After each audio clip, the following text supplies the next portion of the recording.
Mesdames, Messieurs, je m'appelle Marie, j'ai 33 ans et 3 enfants. Je suis devant vous, dans cette tenue violette, comme celle de nos amies anglaises appelées suffragettes, qui, grâce à leurs actions, viennent d'obtenir le droit de vote. Je viens donc vous parler de la condition des femmes dans notre société. Depuis toujours, les femmes sont considérées comme inférieures aux hommes, confinées aux travaux domestiques. Mais en 1914, nous avons dû travailler comme les hommes.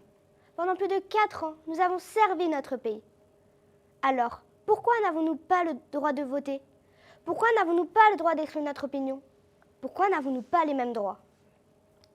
Rappelez-vous, un beau matin, le dimanche 2 août 1914, nous avons appris que les hommes devaient partir au front et que nous allions devoir travailler à leur place dans les champs, les usines, les hôpitaux de guerre, les postes d'emballage et bien d'autres encore que je ne vais pas citer tellement il y en a.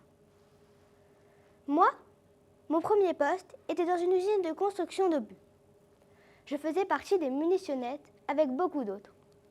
Chaque obus pesait 7 kilos et nous tournions plus de 2500 obus en 11 heures de travail. À côté de cela, j'étais aussi ce que l'on appelle marraine de guerre. Le soir, j'écrivais et j'envoyais des lettres pour les hommes sans famille, afin de leur donner le courage d'affronter les horreurs du front, comme les bombardements. Ensuite, je suis devenue infirmière, celle que l'on appelait les anges blancs. Nous risquions nos vies pour soigner des plaies et sauver des soldats. Nous étions les derniers visages que les hommes voyaient avant de mourir. Pendant que les hommes se battaient au front, nous nous battions pour nos familles ainsi que pour les aider. Quand les hommes sont revenus du front, nous avons été renvoyés chez nous, plus bonnes pour effectuer les travaux que nous avons faits pendant 4 ans. Malheureusement, moi, mon mari est mort sous les balles allemandes. Mais aujourd'hui, qui va gagner de l'argent pour nourrir mes enfants? Malgré tout ça, nous ne sommes même pas remerciés.